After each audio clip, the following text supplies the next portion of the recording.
And I watched his interview. He said that he had this idea that he played the opening for 9 years. He analyzed it 9 years ago. That's what he said.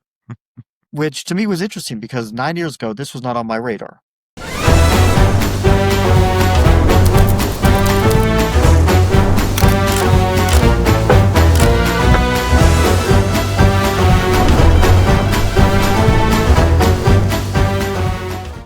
Boom! Welcome back, everybody, to another masterclass with Fabiano. It's the World Cup. It's World Cup season, and we have a plethora of games that we can choose from. In today's episode, masterclass, we choose a very instructive game between Pentala Harikrishna and Arseniy Nesterov, the current Russian champion. Of course, Harikrishna, a player that has experience, a player that's been at the top, and a player that knows how to win at the elite level. And he did so in this game against Arseniy Nesterov. Fabi, welcome back to Fabiano's Masterclass. Why did you pick this game in particular? Well, the World Cup has all sorts of games, all sorts of great games. There's a huge choice, but this game with an early queen sacrifice kind of was screaming out to be shown, I think. Also a high quality game. White played very well. Hari played a great game. I think that of course, there were a lot of great games that round, but I think that this one was really stood out. Boom, let's get into it. So Hari's playing white, starts with e4, and we got a Petrov. And Hari plays move 3, d4. Obviously, one of the main moves aside from knight takes e5, which is the other main move. Knight d4 is the maybe secondary option, but still very main line. Knight takes e4, and d takes e5. Now, here I've played a few games myself. d5, actually, it's how I beat Alexander Grishuk in the last round of candidates, 2018. Huge game. So I always, before the game, I was thinking, if he goes to his line, do I play d5? Do I go for bishop c5? Because the draw was probably good enough for me. Bishop c5 is sort of an attempt to make a draw. And then I thought, why?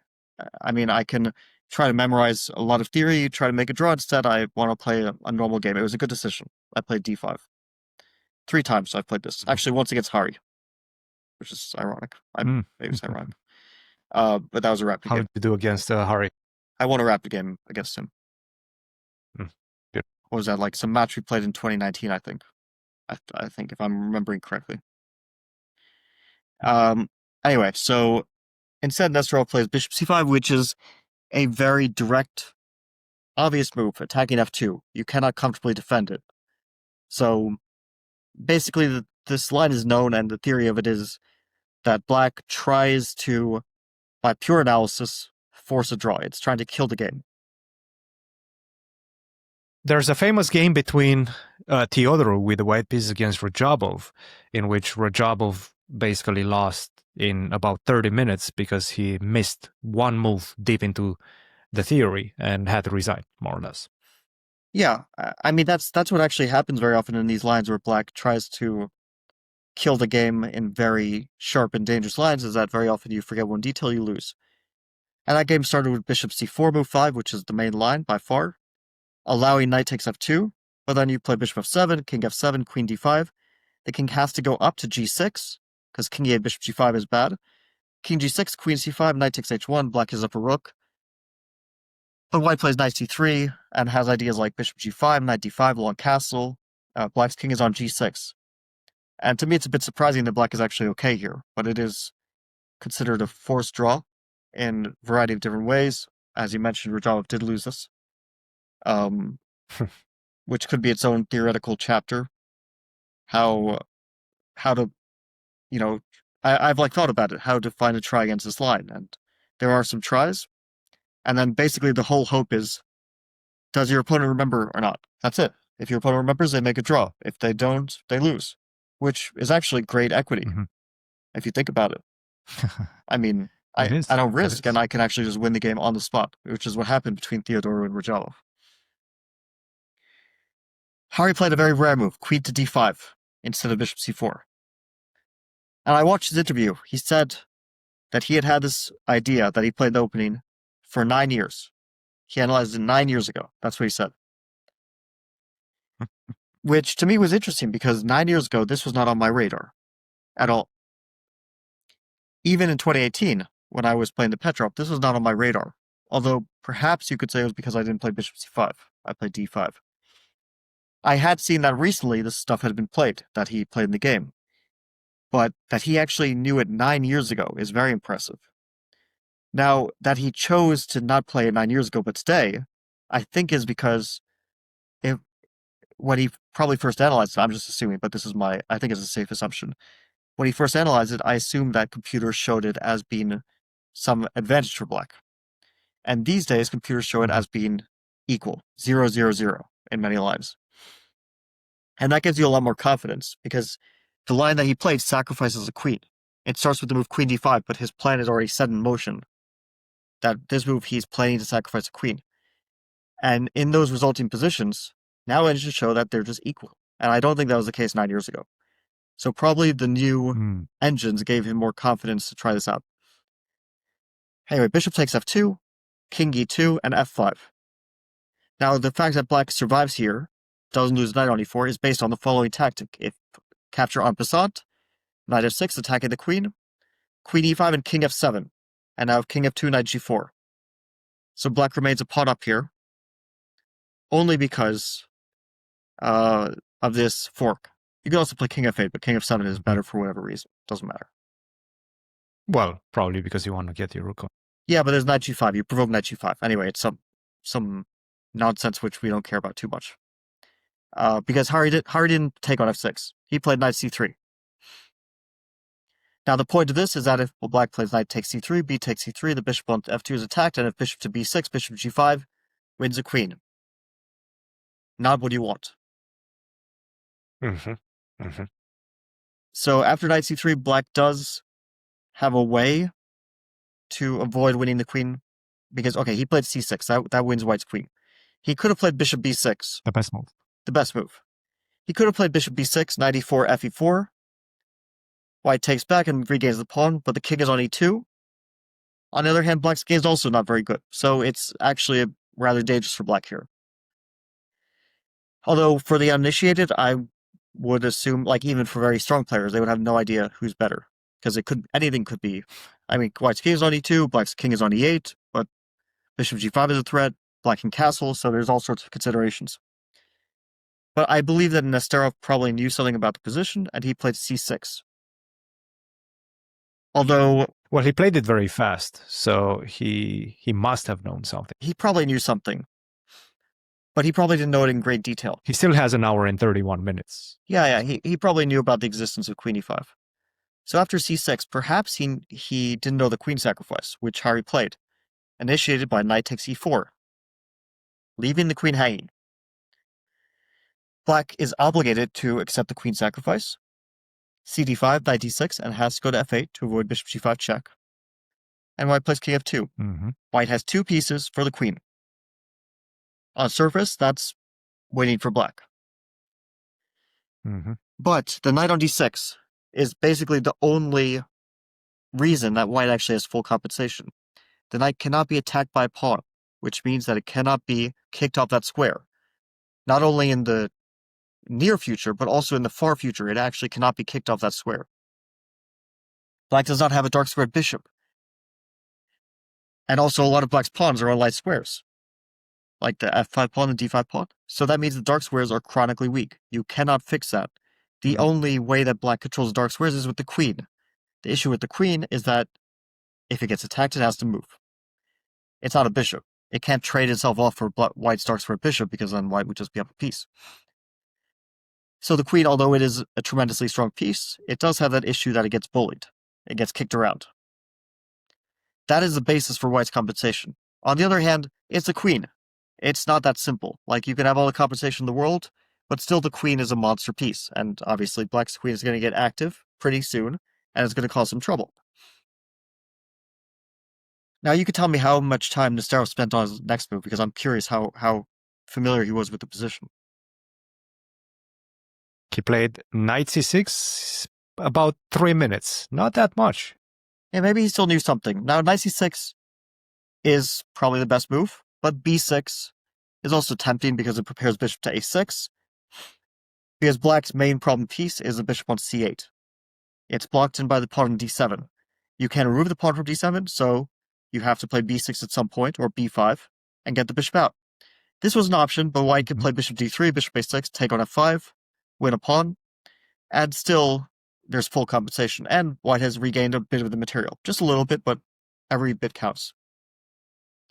Nesterov played knight c6, which is also logical, and a very good move.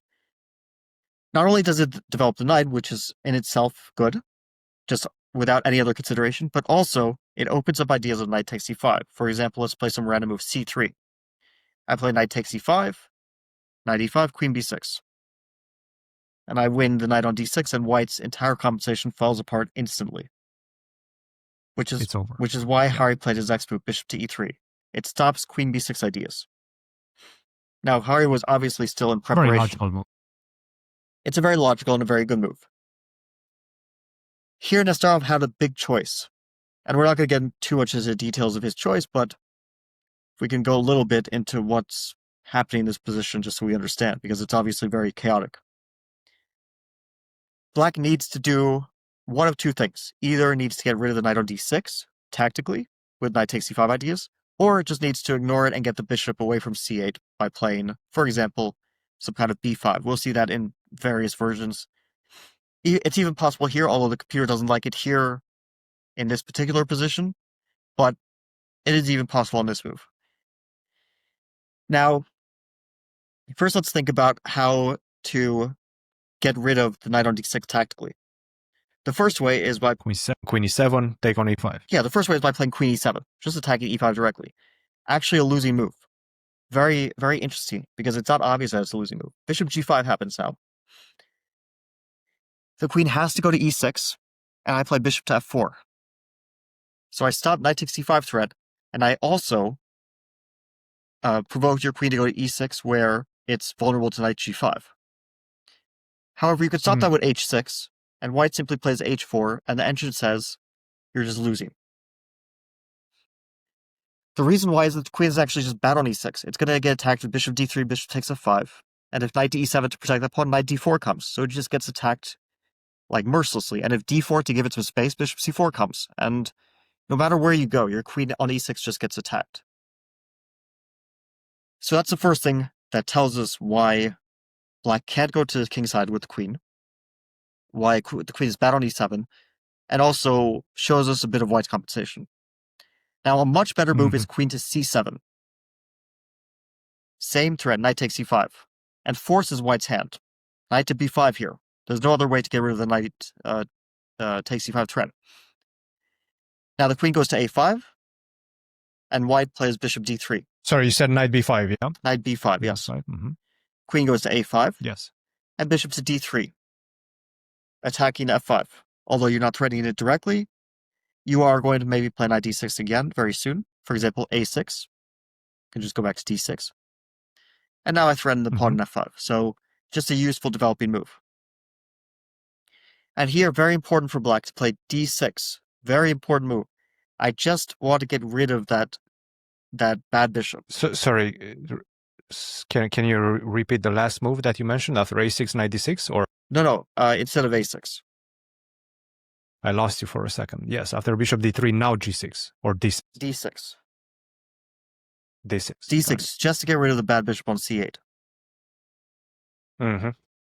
White takes with the pawn, so white now has a passed pawn. And this position I think we can kind of stop, because black has a variety of moves, and it's a bit too complicated to get into huge detail. Black can play h6, black can play bishop d7, which is very logical in my mind, to get the rook to e8 perhaps. And the complications are kind of crazy, like white plays knight c7 to attack the rook, and then suddenly the engine says you can play even g5. Obviously nobody in their right mind ever plays g5. It doesn't even come to mind. Who plays like that?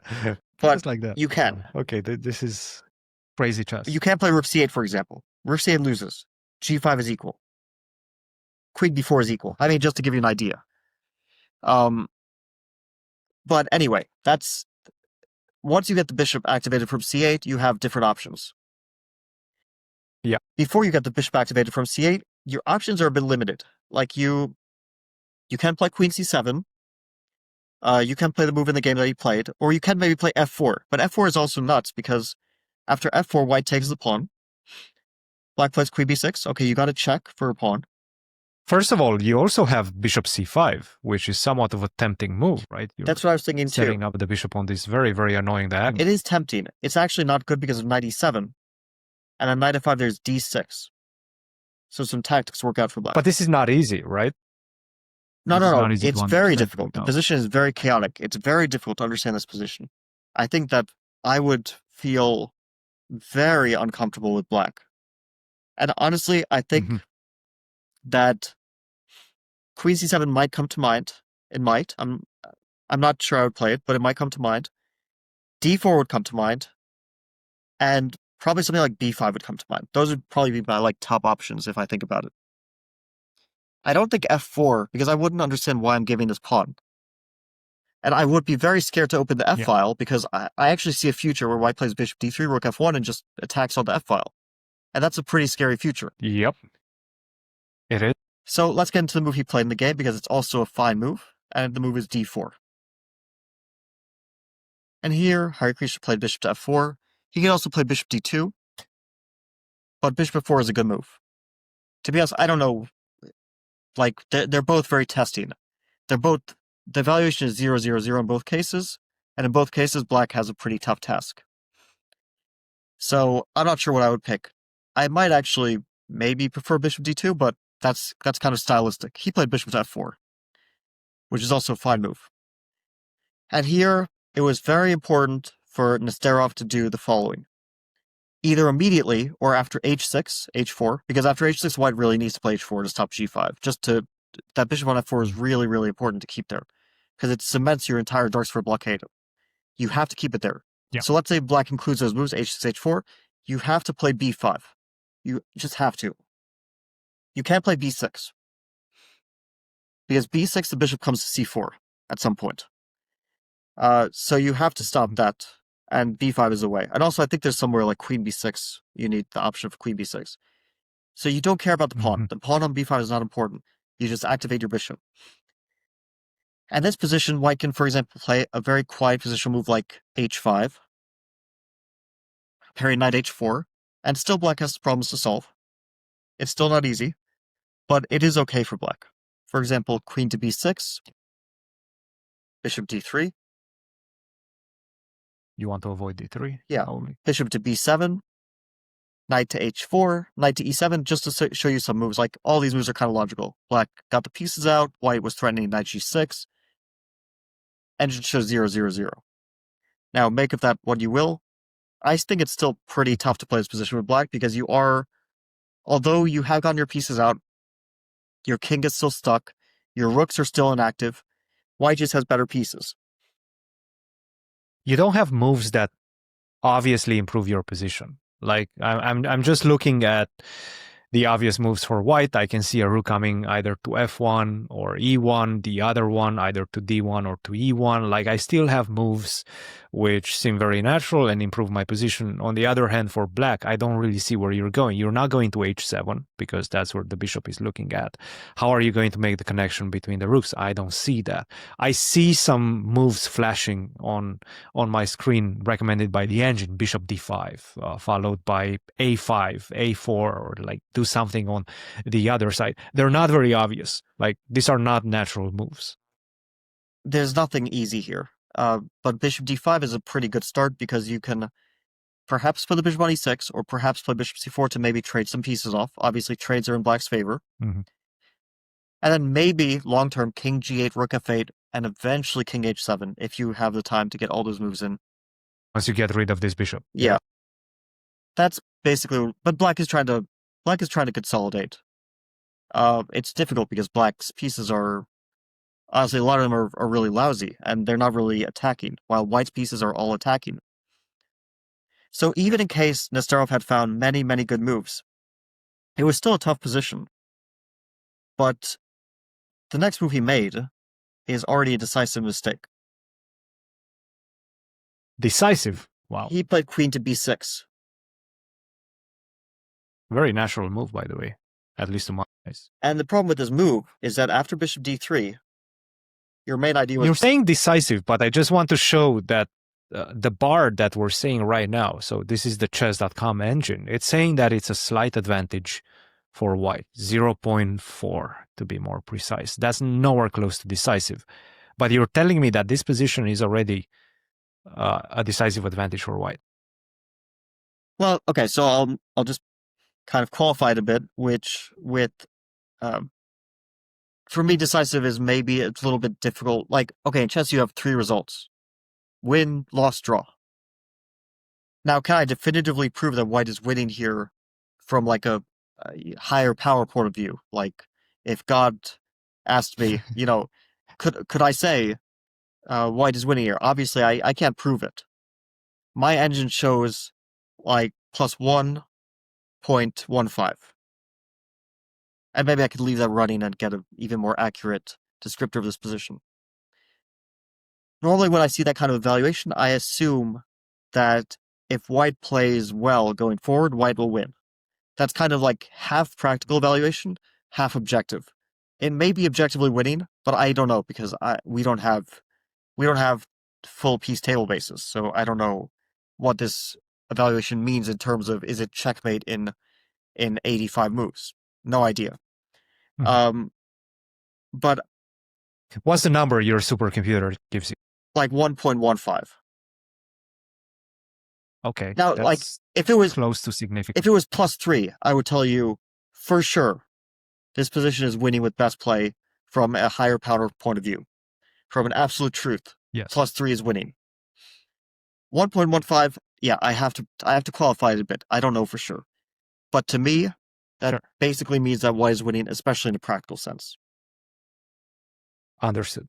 Yeah, that makes sense. After black's next move after bishop d3, I can already probably say maybe it's winning from even an absolute truth point of view. What the engine wants to do here is play after bishop d3. So first of all, what did black do wrong? Black blocked Not off. so much. Obviously didn't comply with the idea that he needs to get his bishop out, and he didn't create anything in terms of compensation or counterplay on the queen side. Like, obviously you can take a pawn, but that's not going to be enough. You're probably going to get destroyed. The bishop on c8 is stuck for the near-term future at least, and that seems to be a problem. Yeah, it's basically what you said. It's one. Would that be accurate, or No, I think I that's don't know if exactly that was the answer you were waiting that. for. That's exactly right because black did one thing wrong, but it's a very critical thing. You blocked in the pawn on b7. It takes valuable time to get that bishop out now, and it's just too much time. Now, can you take on b2? Probably a lot of people will be asking us, what if I take on b2 here? I get a pawn. Yep. Unfortunately, Absolutely. not a very relevant Absolutely. pawn. And here's what white will do, among other things, but here's a very good way to do it. Rook h to f1. Now, what do you do now with black? Because I'll tell you my plan with white is going to be king g1. I'll go b5.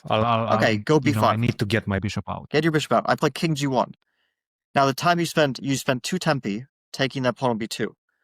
I'm going to spend that time. So I go b6. Checkmating you. Yeah, you go bishop to a6. I'm trying to get out. Yes. Basically, already any move wins. But let's just play a move which can't surprise anyone. Bishop takes f5. So now I want to play like knight g5 next. Mated. So play b4. Yes. At least you get your bishop out. Sure. I'm going to take on d7. Yes. You take my rook. I take back. Now I have 3 pieces for queen and rook. Now let's say you try to save your knight. Knight to d8, for example.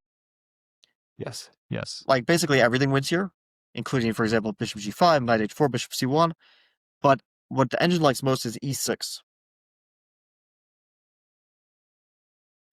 And then what happens next is bishop to e5, knight d4. Yeah, you just don't, the pieces are too coordinated. You don't stop these pieces. Yeah. You know what it reminds me of? Yeah. Like a bit vaguely, but it reminds me of the game between, called the Immortal game, between Kieseritzky and, who did Kieseritzky beat? Oh my god. I'll tell you after I Google. How do I possibly forget this? It's okay, the immortal game. Anderson. Oh yeah. Wait. Wait, was Anderson white? Anderson was No, Kisarevsky was white, right? Anderson was white. Oh my god. Kisarevsky lost. Okay, let's cut this. I can't. No, we're cutting this. Cut. Okay. So it's okay, like the position is different, but the material balance is actually I think the same because like he took the rook on A1 and he took the rook on H1 and white had like 3 pieces coordinated that checkmated. The material balance is very similar. Anyway, that's like a vague reminder, but this kind of reminds me of that.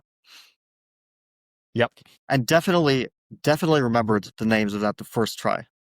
Like there's no doubt. I remembered exactly who was playing who and with which colors. 100%. So bishop d3 played, and so we saw why black doesn't take the pawn on b2. Now, the move that Nesterov played is a mistake. He played knight to e7, but it's also pretty natural because he just defends the pawn on f5. What the computer wants to do is something like very natural move. h6. I don't really see someone playing h6 here because it even looks like it weakens more squares. And then after h4, which is the best move, knight to b4 is now what the computer plays. And after knight to b4, the computer is giving a significant edge for white, but again, I don't know. Is it 100% winning without any fight? Well, probably not, but it's pretty close to being busted for black, at the very least. Yeah. So he played knight to e7, defending f5. Fair enough. Harikrishna played a really good move, not the only good move, but a really good move, a prophylactic move, bishop to d2. I think a very impressive move. Basically, black's idea was very often to play knight to d5, so he's just taking away that idea. And because black's knight is no longer on c6, the bishop on f4 is no longer needed because knight takes c5 is not a threat. So that's actually a very high-level move. The only thing that detracts it from it somewhat is that rook at1 is also an equally good move. But bishop d2, very, very nice move. And the computer's first line, so that's good enough for me. Bishop d2. Knight to d5 was played. Now, let's just say that Nesterov had tried to free his bishop. For example, queen to c7. Just preparing b6. I play rook h to f1. Let's say you play b6. King to g1. Same plan. Bishop to b7. We castled by hand. Now, the rook on f1 is a very strong attacking piece. Knight takes d4. And you see, it's about the time that you spent those two moves, queen b6, queen c7. Actually, just one, you wasted one tempo, but that one tempo is everything. And that one tempo means the difference between an equal position and a losing position. This is +4, according to the engine. White simply plays knight takes f5 next move, and just checkmates black on the f-file or wins massive amounts of material. Yeah. So Nesterov played knight to d5. He wants to go to e3. Bishop takes f5 played. Knight to e3. At least he got an active knight. And bishop d3 back. The problem is that this knight is actually not going to live there very long because it's defended by pawn on d4, but it can be attacked by rook on e1, and we're going to see exactly why that knight does not live very long on e3, and why Nesterov shouldn't have spent so much. How many moves did he spend? Knight c6, knight e7, knight d5, knight e3. 4 moves to get the knight there? That's too much time. Nesterov played king e7. In the meantime, the f-file was somewhat cleared up by... Which is very important. So now the rook is ready to get in. That pawn f5, maybe you thought it wasn't so important. Actually, very important. He played king to e7, just trying to get out of that f-file. And now Hari played a move which I like, although the engine says that c3 is equally good. But I like his move even more. Rook h to e1. And what's the point of this move? We're going to see it after black's next. So, rook to f8 played. That was the point of king e7, just getting the rook active. At least black has activated one important piece. I mean, the rook is an important piece to get into the attack or the defense. In this case, probably into the defense, because black is not attacking very much. But now, Hari played a great move. I think this is findable by our audience, so maybe pause this for a bit. Think about it as long as you want. What did Hari want with his last move? So, the move that Harikrishna played. Not bishop takes e3. That would actually spoil the advantage and then get worse for white. Kind of shocking. Mm-hmm. Rook You takes don't have e3. dark square bishop anymore. Yeah, you need the dark square bishop. Rook takes e3. The bishop is...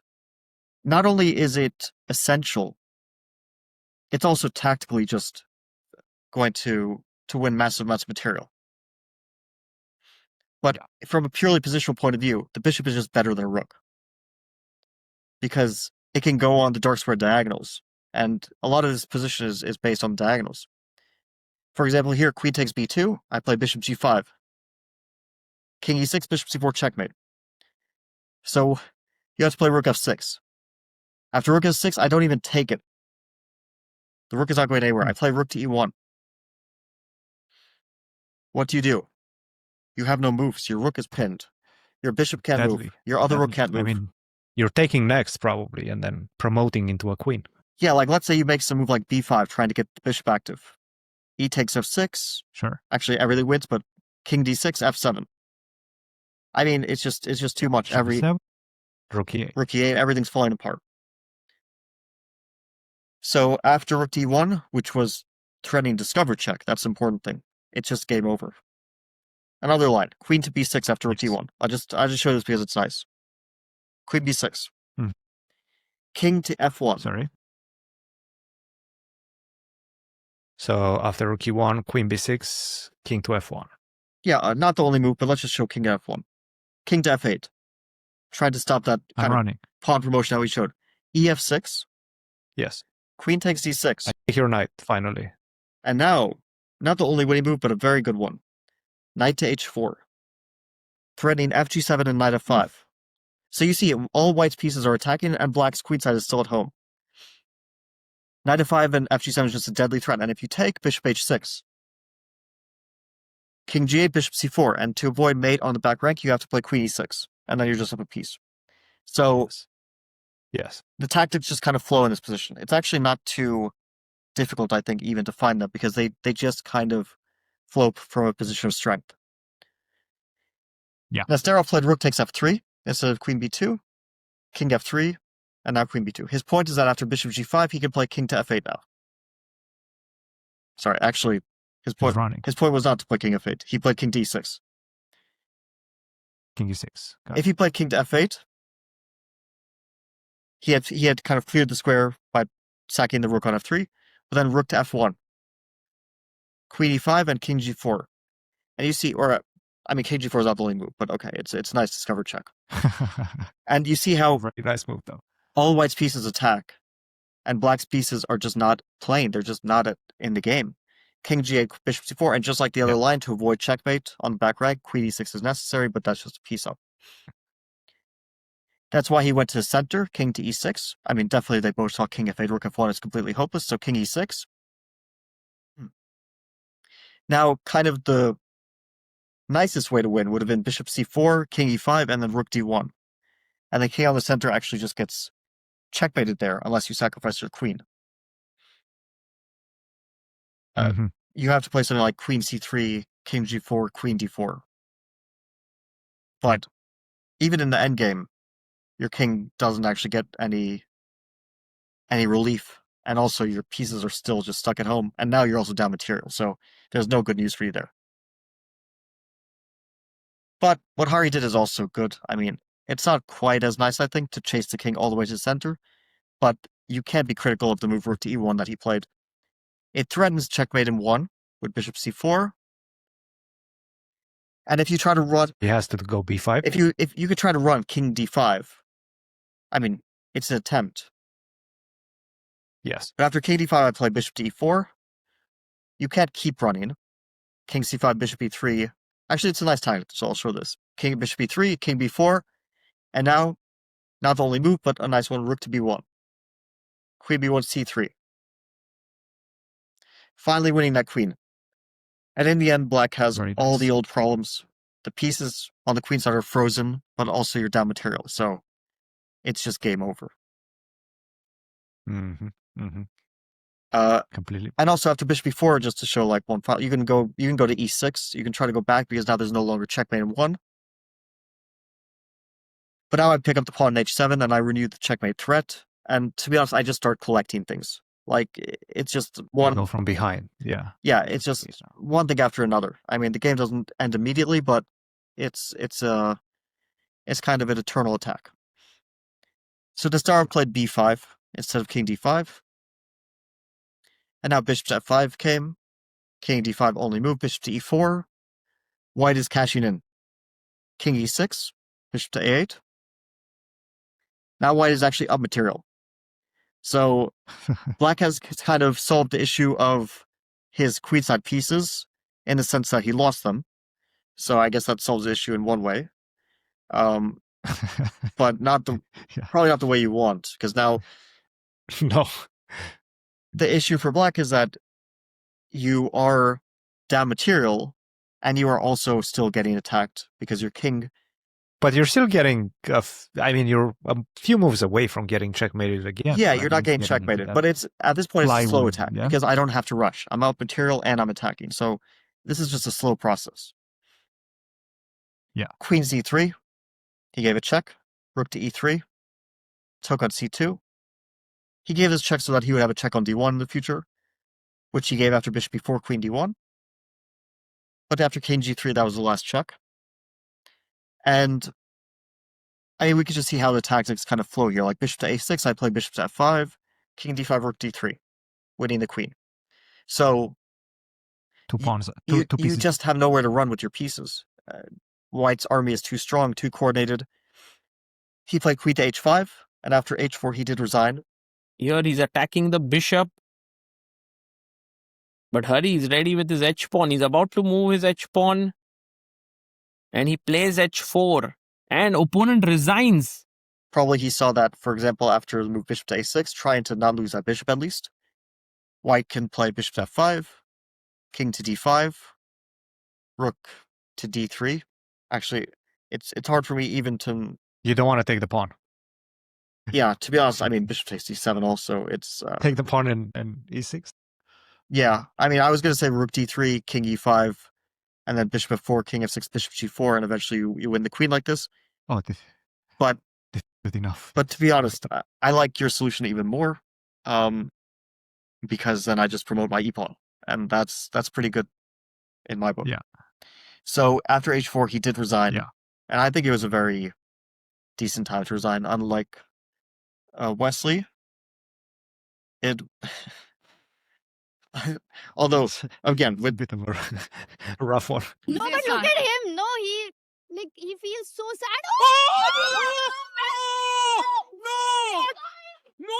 Oh, shit! No way! Arey, yaar! I cannot sleep. Yaar, Wesley, you're gonna find in a position where he had the draw in his hands.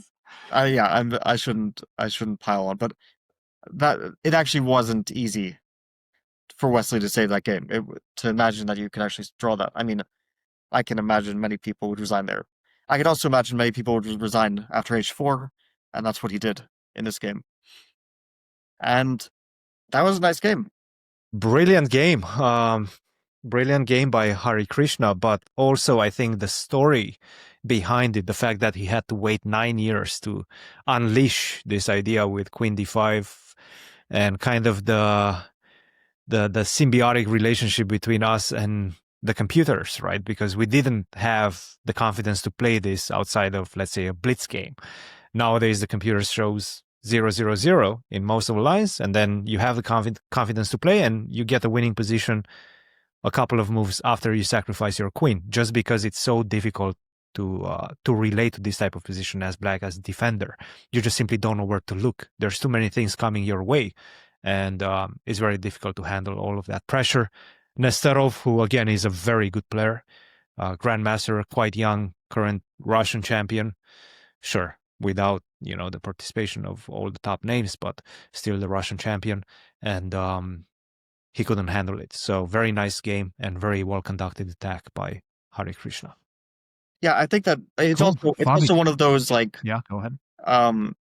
There was this term like power chess, basically, where you start from the opening, you put pressure with white from the opening, and then you get an advantage, and then you play aggressively, and then you convert your advantage. That was the idea. It's just like it's different from the kind of like Karpov school where like I get a tiny bit and then I play for 60 moves and eventually I grind you down.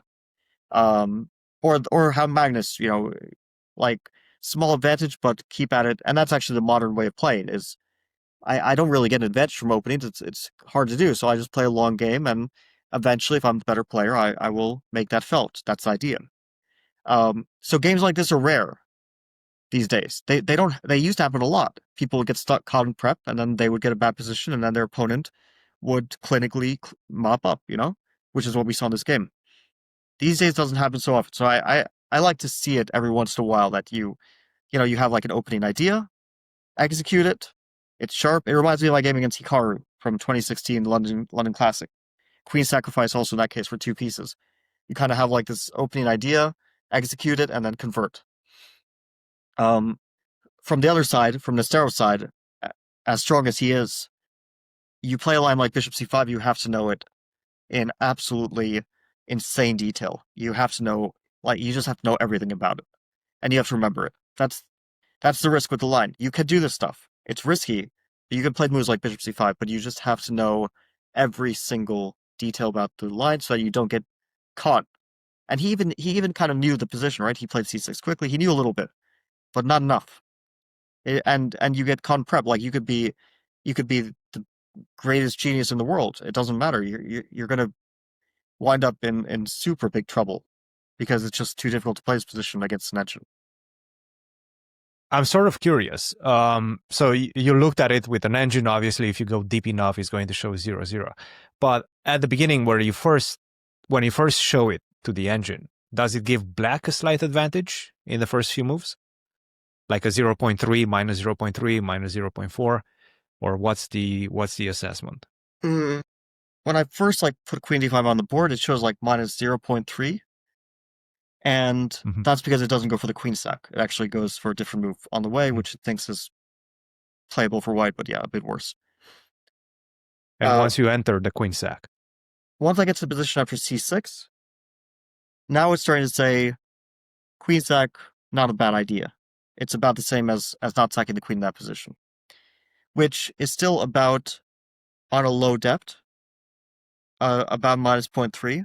And then, of course, once it starts to think, it'll probably go lower, and then once I get to King F2 and play around for a bit, it goes eventually to zeros, but you do have to play around with it a bit before it gets to full zeros. But there's this kind of element of I know that this is playable because I know it's difficult for my opponent, and that's something that the computer won't tell you, but you could just see it with your eyes.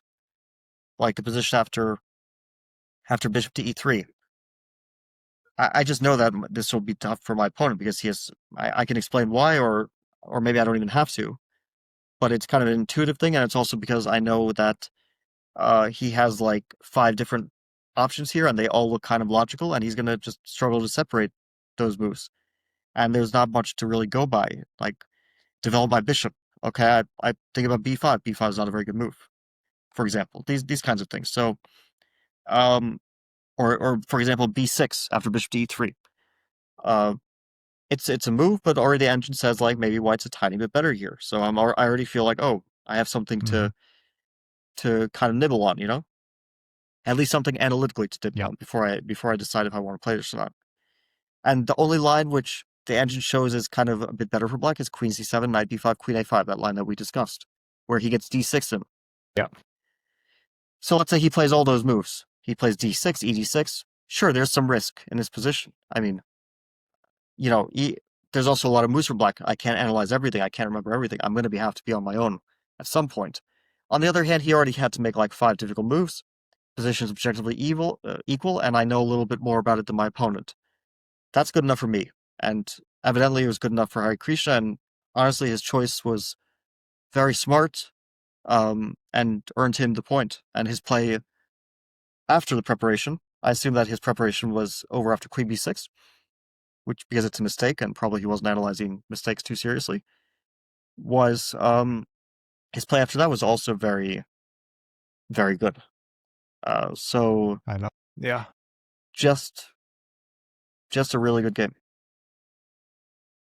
Yeah. Great game by Harikrishna. He moves on to the next round and kicks Arseniy Nesterov back to Russia. Back to Russia for Nesterov. And moving on is Pentala Harikrishna. Fabi, thanks a lot for watching this one. I'm sure we're going to have a lot more content coming from the World Cup in terms of games because there's so many and a lot of them are so good. So thanks again for another masterclass. And yeah, I'll see you in the next one. Thank you guys for watching. Don't forget, like, subscribe, and all the good stuff because it helps the channel grow and it helps us bring you more of this type of content. See you in the next one.